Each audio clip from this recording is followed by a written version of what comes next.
Hello everybody, I am Dr. Shumana Gupta, Associate Professor, Department of English, Banipur Mohila Mahavidyalaya.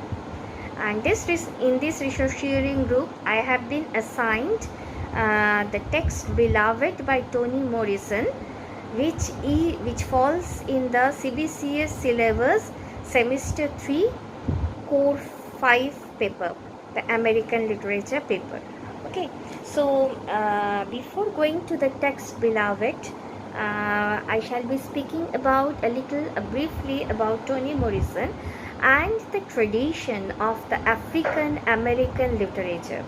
Okay, so the by the term African American literature, we mean the literature that was the writing, the narrative that was produced by the African American writers, that is the African native people who had settled, who were the natives in America before the white people settled there. Okay, so there is a long history. America bears a long history, a tradition of a very dehumanizing institution which is called slavery. Okay, the white people, after settling down in America, they were people with capitals, and soon they were the owners of different plantations, and in these plantations they started to employ the native black Americans and made them their slaves. So the white hegemony, the class that had both the money and the power, soon had also the authority over the native black people, the African people in America. And these African people, so the basic difference was between races and color distinguished. So the white Americans, the white people, the white English people who had settled there thought themselves supreme from the black counterparts of America, that is the African people, one, due to their race, due to their color, and secondly due to their position, their money, their authority which they have over these black people. Now when these black people, they were converted into slaves, the white Americans had total exclusive authority over them. That is, they could buy them, they could sell them in the market just as cattle, and these slaves, they were treated lesser than any animals. Okay, and they were engaged in the plantations where they worked as laborers. They didn't get much pay for working as laborers, but what did they earn? They earned a kind of reputation for working, good or bad, how much they could, their productivity actually meant them good properties or assets for their white masters. So if they could produce more and more, they were considered assets and properties which the master would try to keep to himself. And if the productivity was bad enough, poor enough, then they would get punishments in the means of lashing on their back, which was very severe, and there were almost all sorts of punishment you could imagine, and they were these were the one who changed hands from owner to owner, because they were not considered as assets, and the owners would like to bargain with other white masters, and these slaves with poor productivity would often change hands. And these were the men, and both the men and the women who had to work in the plantations. But the women were suffered a different kind of inhumanity, barbarity, because they were also considered as breeder of properties, because the white, it was very inhuman, because the white masters would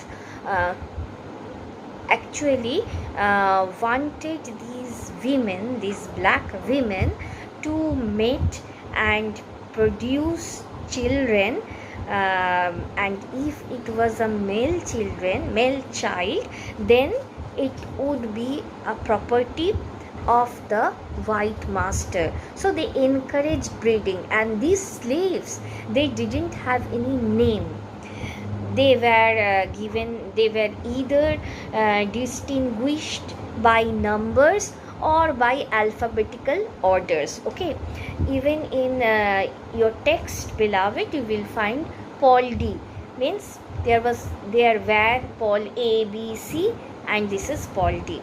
So or a character called 6O, so that was 6070. So that was the kind of dehumanization that was practiced within the institution of slavery. So, and until it was abolished by the law by President Abraham Lincoln, this practice continued in America. And the Civil War movement, the Civil Rights movement itself was a protest against this kind of institution, in which the whole America was divided into the North and the South. The northern people, they were in support of slavery, and the Southerners, who were more emancipated, more educated, and liberated people, they were for the abolishment of slavery, of this dehumanizing institution. So now this is a very brief, sketchy introduction of the kind of institution that slavery was actually, how it was actually practiced in America before the abolishment. But if you want to get a first-hand picture of that institution, you can read certain books, or you can also watch certain films which portray the sufferings of these slaves, of these black African people. Now this also garnered a kind of writing which was called slave narratives. Now these slave narratives were written by former slaves who had somehow been successful in escaping, and they wrote about their agony, their suffering, their experiences in their narratives, in their stories, in their tales, which were previously orally transmitted, because folklore, mythology was a part of the oral tradition, and the African American people, they believed in this tradition. So the slave narratives were actually written down records of the experiences of these erstwhile slaves. Now after that, after a long gap, after some time after the abolishment, the African American people who were free, who were learned, who were not in the position of being considered property, but they were empowered men or women. They couldn't escape from the memory of this institution called slavery, of this dehumanizing barbaric practice that their ancestors had suffered. And so we get some of the writers, novelists, particularly the Black American writers, who started writing about these slaves. So these were not slave narratives, but these were writings by African American writers who were writing about about their own ancestors, about the native Black African American people, the racial, the class differences that they had suffered, that they had felt, which was dehumanizing and barbaric. So this heritage that they bore, this which was a result of this institution, could not be forgotten, and their memory was burdened by this remembrance, by this kind of recalling of their past. So the way to get away with this past, or to overcome this this awful memory, was the act of writing itself, was the act of narrating stories about the slaves, about the African American people who had suffered during the 19th century, okay, before the abolition of slavery. So when we come to Toni Morrison was a very successful African American writer, and Beloved is her 5th novel. So she had 4 earlier novels, and she was born as Chloe in Lorraine, as Chloe Anthony Wofford in 1931 to Southern parents. So she had actually inherited the Southern liberated people's thoughts, ideas, the heritage. Her family's roots in the southern parts was very important, significant in her life. Though they moved to the northern part, and she had her education there. She graduated from Howard University and went on to do her BA and MA, graduation and post-graduation in English, and her PhD thesis was on the theme of death in the writings of Virginia Woolf and William Faulkner. So she had for her literary ancestors such people as Ernest Hemingway, William Faulkner, Scott Fitzgerald, or Virginia Woolf, T.S. Eliot, and everything.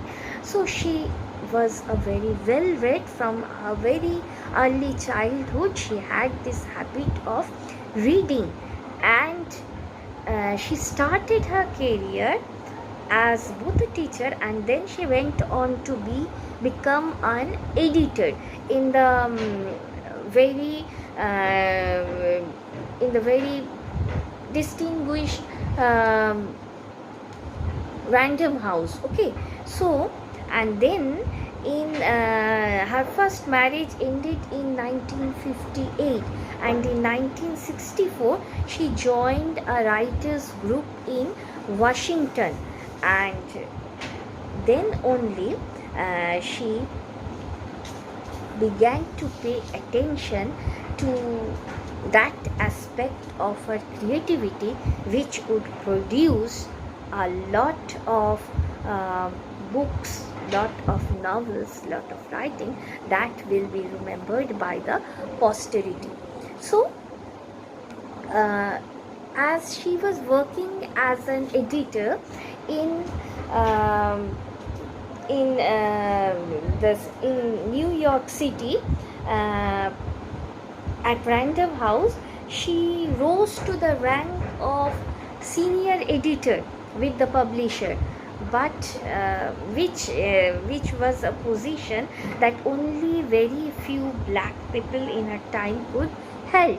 But she used her position to make it possible for a group, for a race who were denied representative access to the mainstream publishing industry. So she was also in that sense a breaker of barrier, that glass ceiling. Okay, so and then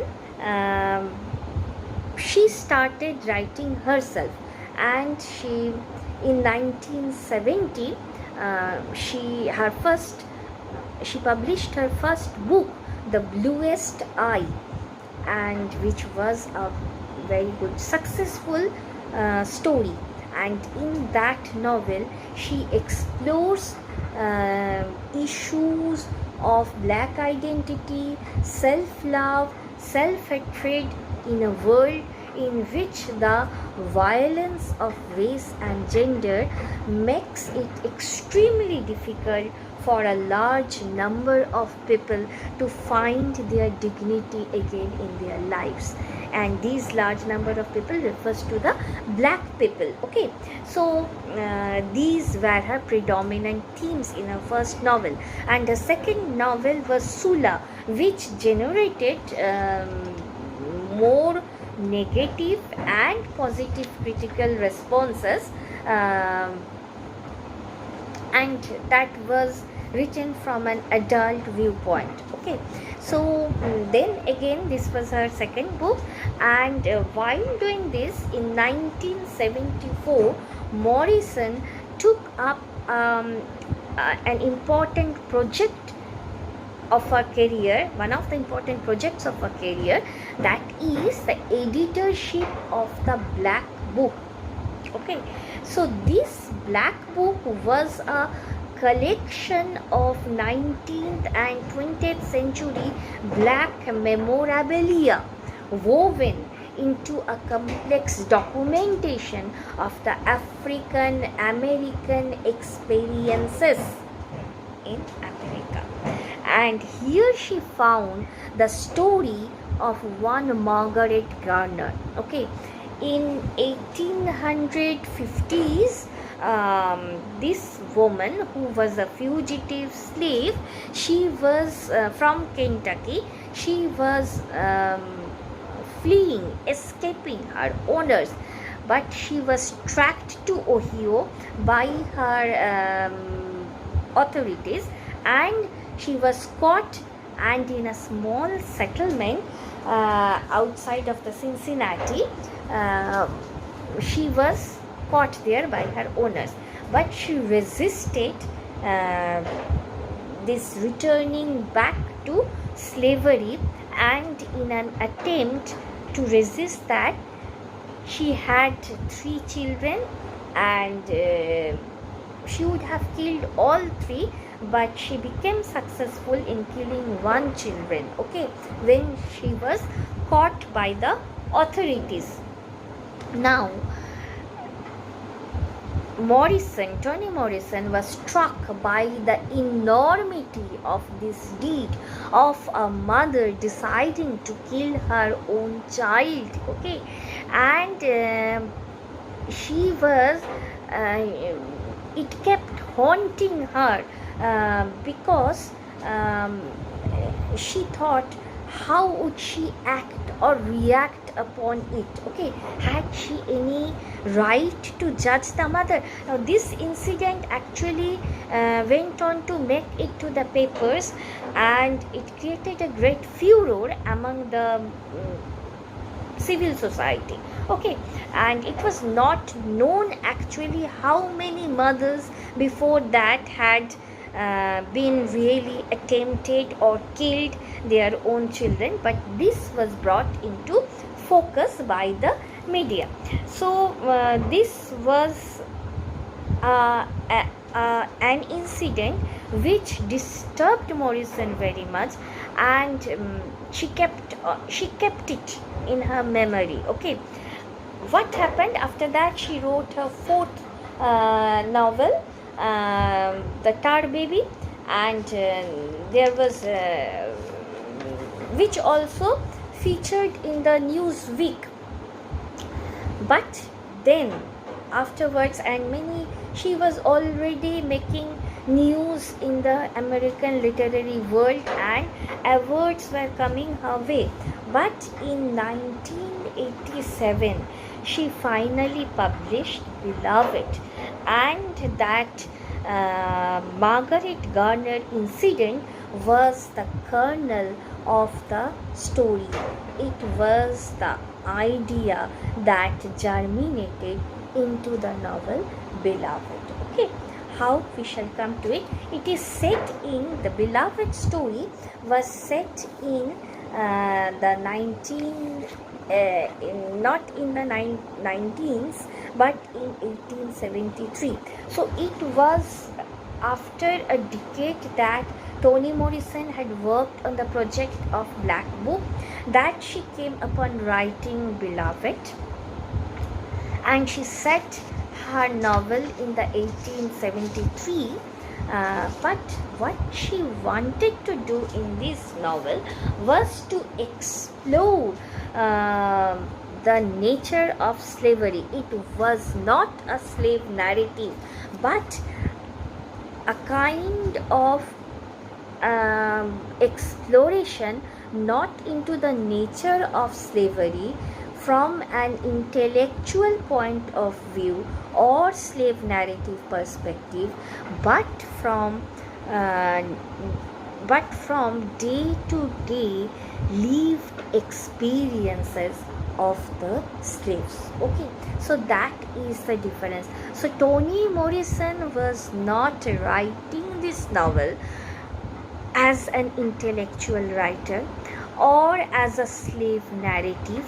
She didn't want it to become a slave narrative, but she was trying to explore imaginatively what went in within the minds of these slaves when they suffered, when they suffered every day, the dehumanization, and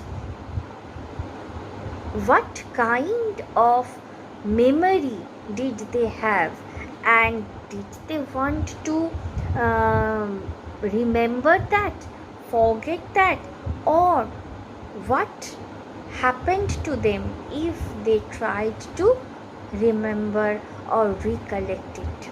Okay, so that was the germinating idea behind Beloved, and Toni Morrison herself had said in one of her interviews that was when she took up writing Beloved, she felt very lonely. She felt very much, she was in a melancholic mood, and as she was depicting this incident of a mother killing her child, she was so much in pain that she had to stop writing once and again, and go for little walks, and then she would come up and take up writing. So